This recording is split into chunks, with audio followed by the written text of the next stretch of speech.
ಎಲ್ರಿಗೂ ನಮಸ್ಕಾರ. Welcome to agri explore Pradeep YouTube channel. ನಾನಿವತ್ತು ರೈತರು ಡ್ರೋನ್ ಮೂಲಕ ಫರ್ಟಿಲೈಸರ್ ಅಪ್ಲಿಕೇಶನ್ ಮಾಡ್ಬೋದು, ಅದು ಹೇಗೆ ಅಂತ ಹೇಳಿ ವಿವರಿಸೋಕ್ಕೋಸ್ಕರ ನಮ್ಮ JKVK ಅಲ್ಲಿ ಮಾಡಲ್ ಇಟ್ಟಿದ್ದಾರೆ. ಅದಕ್ಕೋಸ್ಕರ ಅವ್ರ ಜೊತೆ ನಮ್ಮ ಸರ್ ಕಡೆ ಕೇಳ್ತೀನಿ. ಜ್ಞಾನೇಶ್ ಸರ್ ಅಂತ ನಮ್ಮ ಜೊತೆಗಿದ್ದಾರೆ, ಅವರಿಗೆ ಅದ್ರ ಬಗ್ಗೆ ಎಕ್ಸ್ಪ್ಲೇನ್ ಮಾಡ್ತೀನಿ. ಸರ್ ನಮಸ್ತೆ. ಸರ್ ನಮಸ್ತೆ, ನನ್ನ ಹೆಸರು ಜ್ಞಾನೇಶ್ ಅಂತ. ಸರ್ ಸೊ ಈ ಸಿಡ್ಸಾ ಪ್ರಾಜೆಕ್ಟ್ ಅಲ್ಲಿ ವರ್ಕ್ ಮಾಡ್ತಾ ಇದ್ದೀನಿ. ಸಿಡ್ಸಾ ಅಂದ್ರೆ centre for innovation and development of smart agriculture. ಇಲ್ಲಿ ಸುಮಾರು ಲ್ಯಾಬ್ಗಳಿದೆ, 5 ಲ್ಯಾಬ್ಗಳು.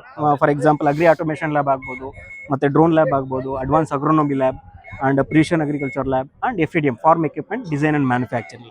ಸೊ ನೀವು ಡ್ರೋನ್ ಲ್ಯಾಬ್ಗೆ ಬಂದ್ರೆ ಇದನ್ನ ನಾವು ಸ್ಪ್ರೇ ಡ್ರೋನ್ ಅಂತ ಕರಿತೀವಿ. ಸೊ ಇದು ಪೇಲೋಡ್ ಕೆಪಾಸಿಟಿ ಬಂದು 10 ಲೀಟರ್ ಇದೆ ಮತ್ತು 2 ಬ್ಯಾಟ್ರಿನ ನೀವು ಯೂಸ್ ಮಾಡ್ತೀವಿ. ಸೊ ಒಂದು ಸಲ ನೀವು ಬ್ಯಾಟ್ರಿನ ಚಾರ್ಜ್ ಹಾಕಿದ್ರೆ ಮಿನಿಮಮ್ ಏನಿಲ್ಲ ಅಂದ್ರೂ 15 ರಿಂದ 20 ನಿಮಿಷಗಳ ಕಾಲ ಫ್ಲೈ ಮಾಡ್ಬೋದು. ಸೊ ಏನು ಕಂಪೇರ್ ಟು ಈಗ ಫಾರ್ ಎಕ್ಸಾಂಪಲ್ ಈಗ ಒಬ್ಬ ರೈತಂದು ಒಂದು 10 ಎಕರೆ ಇರುತ್ತೆ. 10 ಎಕರೆಗೆ ಎಷ್ಟು ಜನ ಲೇಬರ್ಗಳು ಬೇಕಾಗುತ್ತೆ ನಿಮ್ ಪ್ರಕಾರ? ನಮ್ಮ ಪ್ರಕಾರ ಸ್ಪ್ರೇ ಮಾಡಕಂತಂದ್ರೆ ಒಂದು 5 ರಿಂದ 6 ಜನ ತಗೋಬಹುದು. 6 ಜನ ತಗೋಬಹುದು. ಅವ್ರು 10 ಎಕರೆ ಮಾಡ್ಬೋದು, efficiency is based on the person efficiency ಮೇಲೆ ಹೋಗುತ್ತೆ. ಸೊ ಇದು ಈ ಡ್ರೋನ್ ಉಪಯೋಗಿಸೋದ್ರಲ್ಲಿ 1 ಎಕರೆನ 10 ನಿಮಿಷದೊಳಗೆ ಕವರ್ ಮಾಡುತ್ತೆ ಸ್ಪ್ರೇನ. ಸೊ ಅಲ್ಲಿಗೆ ನೀವು ಎಷ್ಟು ಟೈಮ್ ಸೇವ್ ಮಾಡಬಹುದು, ಮತ್ತೆ ಲೇಬರ್ ಚಾರ್ಜಸ್ ಕೂಡ ಸೇವ್ ಮಾಡಬಹುದು, ಮತ್ತೆ ವಾಟರ್ ಕೂಡ 80 to 90% ಸೇವ್ ಮಾಡಬಹುದು. ಸೊ ಅದು ಇದರ ಉಪಯೋಗ. ಸರ್ ಈಗ ಈ ಪ್ರಾಡಕ್ಟ್ ನೋಡ್ತಾ ಇದೀವಿ ನಾವೀಗ. ಡಿಸೈನ್ ಮಾಡಿದ್ರೆ ಚೆನ್ನಾಗಿದೆ, ಬಟ್ ಈಗ ಸ್ಮಾಲ್ ಫಾರ್ಮರ್ಸ್, ಮಾರ್ಜಿನಲ್ ಫಾರ್ಮರ್ಸ್ ಮತ್ತೆ ಲಾರ್ಜ್ ಫಾರ್ಮರ್ಸ್ ಈಗ ಇನ್ನೊಂದು ನಿಮ್ಗೆ ಎಕ್ಸಾಂಪಲ್ ಕೊಡ್ತೀನಿ. ಹಿಂದೆ ಈಗ ಏನ್ ಭತ್ತ ಕಟಾವ್ ಮಾಡ್ತಾರಲ್ಲ, ಭತ್ತ ಕಟಾವುದು ಮಿಷಿನ್ ಎಲ್ಲರೂ ಇಟ್ಕೊಂಡಿದಾರ? ಇಲ್ಲ ಸರ್, ಯಾರು ಇಟ್ಕೊಂಡಿಲ್ಲ. ರೆಂಟಲ್ ಬೇಸಿಸ್ ಅಲ್ಲಿ ತಗೊಂತಾರೆ, ಕಸ್ಟಮೈರಿ ಸೆಂಟರ್ ತರ ಮಾಡ್ತಾರೆ, ಆ ಸೆಂಟ್ರಿಗೆ ಹೋಗ್ತಾರೆ, ಬಾಡಿಗೆ ತಗೊಂತಾರೆ. ಇದು ಆ ರೀತಿ ಮಾಡೋಣ ಬಿಡಿ. ನಮ್ಮ ದೇಶದಲ್ಲಿ ಪ್ರಾಬ್ಲಮ್ ಇರೋದೇ ಮಾರ್ಜಿನಲ್ ಫಾರ್ಮರ್ಸ್, ಕಡಿಮೆ ಲ್ಯಾಂಡ್ ಹೋಲ್ಡಿಂಗ್ ಇರೋರು. ಸೊ ಎಲ್ರು ಹೋಗಿ 5 ಲಕ್ಷ ಇನ್ವೆಸ್ಟ್ ಮಾಡಕ್ ಆಗಲ್ಲ. ಕಸ್ಟಮೈರಿಂಗ್ ಸೆಂಟರ್ ಒಂದು FPO ಮುಖಾಂತರ ಪರ್ಚೇಸ್ ಮಾಡೋಣ, ಫಾರ್ಮರ್ಗೆ ಡಿಸ್ಟ್ರಿಬ್ಯೂಟ್ ಮಾಡೋಣ. ಅಂದ್ರೆ ಗೊತ್ತಾಗ್ತದೆ ಈಗ ರೈತರು ಯಾವ್ದೇ ರೀತಿ ನಮಗೆ ಡ್ರೋನ್ ಸಿಗ್ತಾ ಇಲ್ಲ, ನಾವು ತಗೊಳಕ್ ಆಗ್ತಾ ಇಲ್ಲ ಅಂತ ಟೆನ್ಷನ್ ಮಾಡೋ ಅವಶ್ಯಕತೆ ಇಲ್ಲ. ಯಾಕಂತಂದ್ರೆ ನಿಮ್ಮ ನಿಯರ್ ಆಗಿ ಸಿಗ್ತಕ್ಕಂತ ಒಂದು ಗ್ರೂಪ್ ಮಾಡ್ಕೊಳ್ಳಿ, 15 ಜನ ಸೇರಿ ತಗೊಳ್ಳಿ, 15 ಜನ ಡಿವೈಡ್ ಮಾಡ್ಕೊಳ್ಳಿ. ಸೊ ಅವಾಗ ನಿಮ್ಗೆ ರೆಡ್ಯೂಸ್ ಆಗುತ್ತೆ ಕಾಸ್ಟ್. ಸರ್ ಈಗ 1 ಎಕರೆ ಎಕ್ಸಾಕ್ಟ್ ಎಫಿಷಿಯನ್ಸಿ ಎಷ್ಟು ಬರುತ್ತೆ ಸರ್? ಒಂದು ಎಕರೆ ಫಾರ್ ಎಕ್ಸಾಂಪಲ್ 1 ಎಕರೆಗೆ ಏನಿಲ್ಲ ಅಂದ್ರೂ 10 ನಿಮಿಷದೊಳಗೆ ನೀವು ಮ್ಯಾಕ್ಸಿಮಮ್ ತಗೊಂತೀವಿ, 15 ನಿಮಿಷದೊಳಗೆ ಕವರ್ ಮಾಡ್ಬೋದು. ಅರ್ಥ ಆಯ್ತಾ? ಮತ್ತೆ ಇನ್ನೂ ಏನ್ ಬೇಕು ಅಂದ್ರೆ 1 ಎಕರೆಗೆ ಪ್ಯಾಡಿನಲ್ಲಿ 10 ಲೀಟರ್ ಯೂಸ್ ಮಾಡ್ತಿದ್ರೆ ಯೂಸ್ 15 ರಿಂದ 20 ಲೀಟರ್ ಮ್ಯಾಕ್ಸಿಮಮ್ 1 ಎಕರೆಗೆ. ಯಾವ್ಯಾವ ಕ್ರಾಪ್ಸ್ ಗಳಿಗೆ ನಾವು ಉಪಯೋಗ ಮಾಡಬಹುದು ಸರ್? ಭತ್ತಕ್ಕೆ ಯೂಸ್ ಮಾಡಬಹುದು. ಈಗ ಮೇಜ್, ಈಗ ನೋಡಿ ನೀವೇ ನೋಡಬಹುದು, ಆ ಮೇಜ್ ಅಲ್ಲಿ ಒಳಗೆ ಹೋಗಿ ಸ್ಪ್ರೇ ಮಾಡ್ಲಿಕ್ಕೆ ಆಗಲ್ಲ. ಆ ಮೇಜ್ ನೋಡಿ, ಅದಕ್ಕೂ ಕೂಡ ಇದರಲ್ಲಿ ಸ್ಪ್ರೇ ಮಾಡಬಹುದು. ಈಗ ಇಲ್ಲೇ ಇದೆ ಪಿಜನ್ ಪಿ, ರೆಡ್ ಗ್ರಾಮ್, ಅದಕ್ಕೂ ನೀವು ಸ್ಪ್ರೇ ಮಾಡಬಹುದು. ಯಾಕಂದ್ರೆ ಒಳಗೆ ಹೋಗಿ ಮಾಡ್ಲಿಕ್ಕೆ ಆಗಲ್ಲ, ನೀವೇ ನೋಡಿ. ಸರ್ ಈಗ ಎಷ್ಟೆಲ್ಲ ಆಯ್ತು, ಇದ್ರ ಬಗ್ಗೆ ಇನ್ಫಾರ್ಮೇಶನ್ ಕೊಟ್ರಿ. ಇದು ಹ್ಯಾಂಡಲ್ ಮಾಡೋದು ಯಾವ ರೀತಿ ಅಂತ ಸ್ವಲ್ಪ? ಸೊ ಇದಕ್ಕೆ DGCA ಅಪ್ರೂವ್ಡ್ ಪೈಲಟ್ ಒಬ್ರು ಇರಬೇಕು. ಆ ಪೈಲಟ್ ಟ್ರೈನಿಂಗ್ ತಗೊಂಡಿರಬೇಕು. ಅವರು ಕೂಡ ಅಷ್ಟೇ ಫ್ಲೈ ಮಾಡಬಹುದು. ಒಬ್ಬ ಟೆಕ್ನಿಕಲ್ ಪರ್ಸನ್ ಬೇಕೇ ಬೇಕಾ ಸರ್? ಮತ್ತೆ ಅದು ಕಾಸ್ಟ್ ಅಂತ ಬರುತ್ತಲ್ಲ, ಎಲ್ಲ ಇನ್ಕ್ಲೂಡ್ ಆಗಿ ಬರುತ್ತಾ ಅಥವಾ ಸಪರೇಟ್ ಪೈಲಟ್ಗೋಸ್ಕರ ಸಪರೇಟ್ ಕೊಡ್ಬೇಕಂತ ಇರುತ್ತಾ? ಇಲ್ಲ, ಸಪರೇಟ್ ಆಗಿ ಪೈಲಟ್ಗೆ ಅವರು ಡ್ರೋನ್ ಯಾರು ಇರುತ್ತೋ ಅವ್ರು ಕೊಟ್ಕೊಂತಾರೆ, ಓನರ್ಗಳು. So but DGCA approved pilot ಇರಬೇಕು ಫ್ಲೈ ಮಾಡ್ಲಿಕ್ಕೆ. ನೀವ್ ಹೆಂಗೆ ಗಾಡಿ ಲೈಸೆನ್ಸ್ ತಗೊಂತೀರೋ ಹಂಗೆ DGCA ಅಪ್ರೂವ್ಡ್ ಇಂದ ಲೈಸೆನ್ಸ್ ಪೈಲಟ್ ಬೇಕು. ಸರ್ ಈಗ ನಾವು ದೊಡ್ಡ ಡ್ರೋನ್ ನೋಡಿದ್ವಿ, ಈಗ ಸಣ್ಣ ಡ್ರೋನ್ ಅಂತ ಇದೆ ಸ್ವಲ್ಪ, ಅದ್ರ ಬಗ್ಗೆ ಸ್ವಲ್ಪ. ನೀವು ಸಣ್ಣ ಡ್ರೋನ್ ಅಂತ ಕರೀಬಹುದು, ಇದನ್ನ ಮಲ್ಟಿಸ್ಪೆಕ್ಟ್ರಲ್ ಡ್ರೋನ್ ಅಂತ ಕರಿತೀವಿ. ಸೊ ಮಲ್ಟಿಸ್ಪೆಕ್ಟ್ರಲ್ ಡ್ರೋನ್ ಏನ್ ಉಪಯೋಗಿಸ್ತೀವಿ ಅಂದ್ರೆ ಕ್ರಾಪ್ ಹೆಲ್ತ್ ಸ್ಟೇಟಸ್ ಹೆಲ್ತಿ ಆಗಿದೆಯೋ ಅನ್ಹೆಲ್ತಿ ಆಗಿದೆಯೋ, ಸೊ ಅದನ್ನ ನಾವು ನೋಡ್ಲಿಕ್ಕೆ ಉಪಯೋಗಿಸ್ತೀವಿ. ಹೌದಾ ಸರ್? ಇದು ಅದಕ್ಕೆ ಬಳಸ್ತಾರೆ. ಸೊ ಹೆಂಗೆ ಅಂದ್ರೆ ಮಲ್ಟಿಸ್ಪೆಕ್ಟ್ರಲ್ ಡ್ರೋನ್ ನಾವು ಫ್ಲೈ ಮಾಡಿದಾದ್ಮೇಲೆ ಇದು ಇಮೇಜಸ್ ನ ಕಲೆಕ್ಟ್ ಮಾಡುತ್ತೆ. ಅದು ಡಿಫ್ರೆಂಟ್ ವೇವ್ ಲೆಂತ್ ಬ್ಯಾಂಡ್ ಅಲ್ಲಿ ಇರುತ್ತೆ. Red, green, blue, near infrared, red edge and panchromatic ಅಂತ 6 ಬ್ಯಾಂಡ್ಗಳು ಇರುತ್ತೆ. ಸೊ ಅದು ಇಮೇಜ್ ಅನ್ನ ತಗೊಂಡು ನಾವು ಪೋಸ್ಟ್ ಪ್ರೊಸೆಸಿಂಗ್ ಮಾಡ್ತೀವಿ ಒಂದು ಸಾಫ್ಟ್ವೇರ್ ಅಲ್ಲಿ. ಅದು ಎರ್ಡಾಸ್ ಇಮೇಜಿನ್ ಅಂತ ಸಾಫ್ಟ್ವೇರ್, ಎಕ್ಸೋಗಾನ್.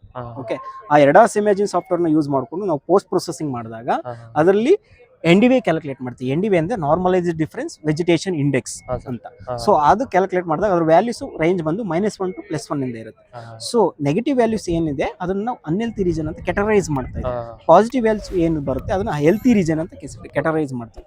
ಸೊ ಇದನ್ನ ಪೋಸ್ಟ್ ಪ್ರೊಸೆಸಿಂಗ್ ಮಾಡಿದಾದ್ಮೇಲೆ ಎಲ್ಲಿ ಅನ್ಹೆಲ್ತಿ ರೀಜನ್ ಇರುತ್ತೆ ಅದು ನಾವು GPS ಕೋಆರ್ಡಿನೇಟ್ಸ್ ಸಾಫ್ಟ್ವೇರ್ ನಲ್ಲಿ ತಗೊಂತೀವಿ. ಸೊ ಸಾಫ್ಟ್ವೇರ್ ಅಲ್ಲಿ ತಗೊಂಡು ಆ ಪ್ಯಾಚ್ ಗೆ ವಿಸಿಟ್ ಮಾಡಿ ಅಲ್ಲಿ ನೋಡ್ತೀವಿ ಅದು ಅನ್ಹೆಲ್ತಿ ಯಾಕಾಗಿದೆ, ನ್ಯೂಟ್ರಿಯನ್ ಡಿಫಿಷಿಯನ್ಸಿ ಆಗಿದೆಯಾ, ಪೆಸ್ಟ್ ಇಂದ ಆಗಿದೆಯಾ, ಡಿಸೀಸ್ ಇಂದ ಆಗಿದೆಯಾ. So after that soil sample ನ ಕಲೆಕ್ಟ್ ಮಾಡ್ಕೊಂಡು ಅನಲೈಸ್ ಮಾಡಿ ಪ್ಯಾರಾಮೀಟರ್ಸ್ ನ ಚೆಕ್ ಮಾಡಿದಾಗ ಫಾರ್ ಎಕ್ಸಾಂಪಲ್ ನೈಟ್ರೋಜನ್ ಡಿಫಿಷಿಯನ್ಸಿ ಇದ್ರೆ ನಾವು ಏನ್ ಹಾಕ್ಬೇಕಾಗುತ್ತೆ? ನೈಟ್ರೋಜನ್ ಅಂದ್ರೆ ಯೂರಿಯಾ ಹಾಕ್ಬೇಕಾಗುತ್ತೆ. ಸೊ ಮತ್ತೆ ಇನ್ನೊಂದು ಸಾಫ್ಟ್ವೇರ್ ಅಂತ ಇರುತ್ತೆ, ಜಿಯೋ ಮೀಡಿಯಾ ಸಾಫ್ಟ್ವೇರ್. ಆ ಸಾಫ್ಟ್ವೇರ್ ಅಲ್ಲಿ ಕೋಆರ್ಡಿನೇಟ್ಸ್ ನ ಯೂಸ್ ಮಾಡಿಕೊಂಡು ಪ್ರಿಸ್ಕ್ರಿಪ್ಷನ್ ಮ್ಯಾಪ್ ಮಾಡ್ತೀವಿ. ಆ ಪ್ರಿಸ್ಕ್ರಿಪ್ಷನ್ ನ ಮ್ಯಾಪ್ ಮಾಡ್ಕೊಂಡು ಆ ಪ್ಯಾಚ್ಗೆ ಮೇ ಬಿ 50 kg ಯೂರಿಯಾ ಬೇಕಾಗುತ್ತೆ ಅಂತ ಕೊಡ್ತೀವಿ. ಸೊ ಆ ಪ್ರಿಸ್ಕ್ರಿಪ್ಷನ್ ಮ್ಯಾಪ್ ನ ಟ್ರ್ಯಾಕ್ಟರ್ಗೆ ಕೊಡ್ತೀವಿ. ನೀವು ನೋಡಬಹುದು ಅಲ್ಲಿ.